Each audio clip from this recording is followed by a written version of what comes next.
Mēs tāpat tās visu izdarīsim tā, kā pa mūsējiem vajag, pa našamu, sapratāt? Nākiet pie manis, es izrakstīšu, cik var uzpīpēt nedēļā, cik reizes.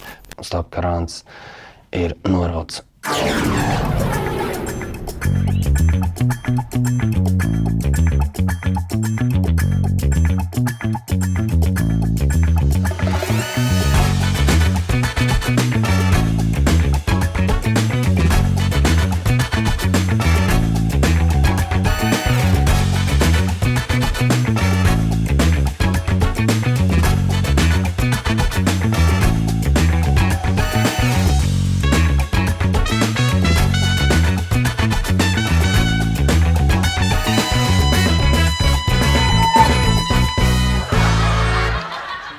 Jā, dārgie vēlētāji, es esmu spiests paziņot, ka ir pienācis tas brīdis, ka ir jānorauj stopkrāns, jo, kā izrādījās arī aiz manām idejām, aiz tā visa tomēr atkal vienotības astoņkājas pins savus pienekļus, un izrādījās ielavījās Grinčs, un kas tik vēl izsnē, lai atkal šo partiju bez partijas uztaisītu par tādu vienotības jaunu formu.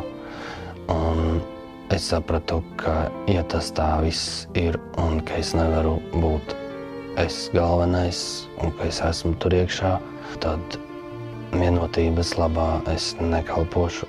Un tad ir jārauj nost stopkrāns. Stopkrāns ir norauts. Bet, protams, stopkrāns ir atraujams atkal atpakaļ, jo, kā teikt, tēlainā veidā, ka lokomotīvē ogles vēl ir, un jūs esat gatavi atbalstīt un palīdzēt, tad stopkrānu varam atraut atkal atpakaļ un lokomotīva leiet uz priekšu. Padomājiet par to stopkrānu, varbūt, ja jūs viņu man atbalstu kādu nesīsiet, tad tās ogles atkal iekurināsim. Un vispār daži man pārmet, ka es tur mainu domas, no rīta tādas domas, vakarā atkal mainu viedokli. Bet, es atgādināšu, ka ar manīm joki nav, es nekādus jokus netaisu uzzīt. Un tā kā es pats esmu režisors, saprotiet, es zinu, ka man ir jāiet savs nopietns ceļš. Bet broks gan lai nerādās vairs man acīs, jo tāda kā vilšanās ir bijusi. Un vispār, lai viņš nenāk arī uz teātri, jo man šķiet, es par viņu uztaisīšu logu. Tādu logu, ka viņš nožēlos, ka vispār ir sapinies ar Hermani. Так, ну что, друзья, мы сегодня ехали в Эстонию на встречу с нашими коллегами. Как вы видите, меня по дороге остановила полиция. Сказала, что у меня запрет посещать Эстонию. Сейчас едем в иммиграционку, в полицию, будем разбираться. Tas, ko tagad notiek ar policiju, ka viņa mani vajā, tā krimināla lieta, kas ir pret mani, tas vispār es uzskatu ir fuflo. Так, ну что, друзья, сегодня у нас должна была состояться встреча. Литва, Эстония, Латвия. Абсолютно нормальные, законопослушные политики. Атанас Кондратас, Ольга Иванова. Ольгу Иванову уже задержали на въезде в Латвию. Вот сейчас, смотрите, будут задерживать Антанаса. Свет, сними, пожалуйста, покажи. Ну все, вот ребята начали работать. Все понятно. На территорию Латвии заезжать им нельзя. Ka tās actions, kā man zinas pakaļ, drošībnieki, kad es braucu, lai satiktu to musēju, kuru nelaida iekšā beigās uz Latviju un mani negribēja laist. Mēs tāpat tās es taisīju līkumus, līkločus un beigās mēs uz robežu satikāmies. Tā kā visi tie robežas, tie drošībnieki un pārējie visi var ieskrietas. Mēs tāpat tās savu panāksim un ar kaimiņiem ir jādzīvot družni. Draudzīgi jābūt ir ar mūsu kaimiņiem. А мой сосед автоматически может являться для меня только хорошим и правильным позитивным образом. Называйте это другом, называйте это товарищем, называйте это родственником, чем угодно, но только не врагом. Потому что враждовать с соседями – это абсолютное самоубийство. Абсолютно. Тем более с соседями такого масштаба и такого размера. Viņi mums te ir pie robežas un jāsadarbojas ar lielo kaimiņu. Sapratāt, tā kā vajadzēs iešu piketēt arī Doma laukuma un ar Siliņu kopā viņi mani atbalstīs. Tāpat tas, kā mēs ievēlam to saulīti uz sepulku un kas aizstāv mūsu kreoldīgo intereses. Mēs tāpat tās visu panāksim un izdarīsim tā, kā pa mūsējiem vajag, pa našemu, sapratāt? Mūsu krievulodīga šeit ir vairāk, un es aizstājuši viņu mūsējais kopējais intereses, tā kā vojums. Un es nav nekādu problēmu iet, un es arī runāšu, un ar vienotību normāli partneri, un mēs kopīgi varam veidot koalīciju, kamēr viņi atbalsta mūsējo krievulodīgo interesi. Un Doma laukumā iesim piketēt kopā ar Siliņu un Beatu Jonīti, un viņi visi mūsējiem mēs kopā uz vienu roku. Subidājums to Ventspils. Visu dzīvi, visu mūžu esmu veltījis Ventspilī, Ventspils iedzīvotājiem un darījis visu pēc labākās sirdsapziņas Ventspilnieku labā. Jā, taču šobrīd kā blogeris nebaidīšu šī vārda aktīvi strādājot vairākus gadus, dažādus interesantus, manuprāt, skandalozus virsrakstus, apcilāju savos video vai ne. Bet skatos, ka, jo skatījumi ir maz, skatījumi dinamiski neaug varbūt kā vienu brīdi, tā iesaisti arī ir švaka.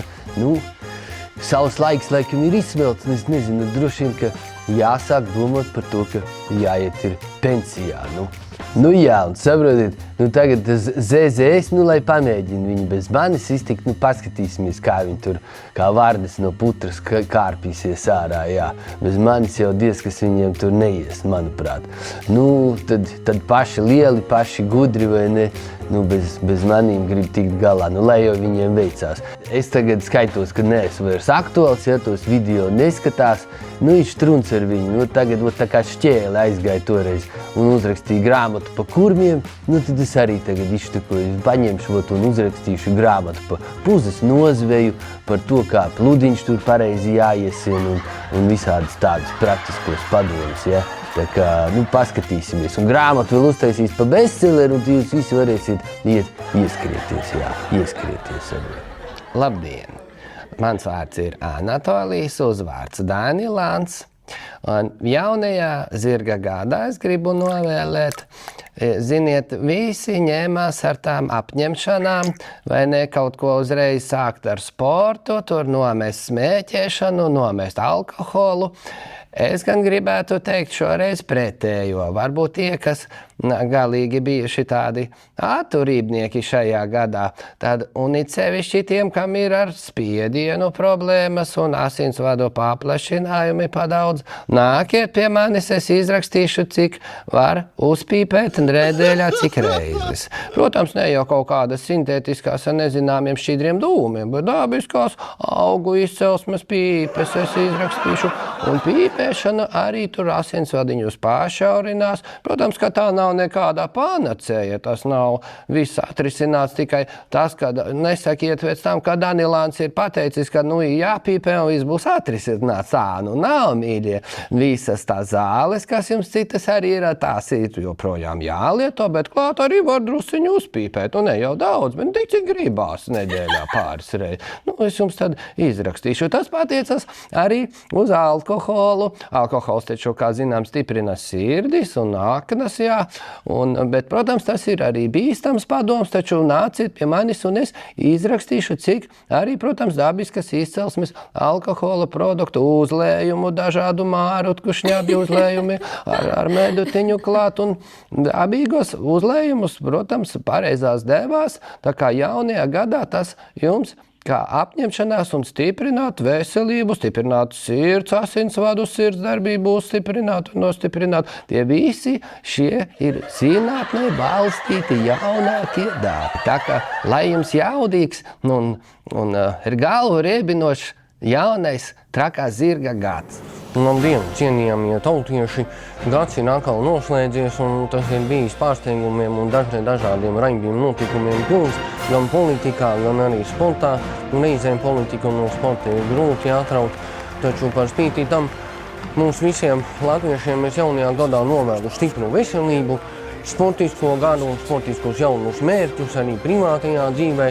Daudz ko mēs varam aizgūt no sportiskās vides disciplīnu, tādu sevis stabilizāciju, nu, un, protams, arī tuvojošās Milānas olimpiskās spēles, ziemas olimpiādi, vai ne, gaidot mūsu 43 latviešu sportistiem, novēlēsim tikai tos labākos sasniegumus. Nu, protams, basketbols jau mums tā ir tāda vasaras spēle, bet par spīti tam, lai mūsu ziemas olimpiskajiem čempioni būtu vēl vairāk mūsu rindās un medaļnieki, un viņiem arī ir perspektīva dabūt medaļus. Tā kā būsim ar medaļnieku ambiciozitāti sirdī jaunajā trakajā zirga gadā.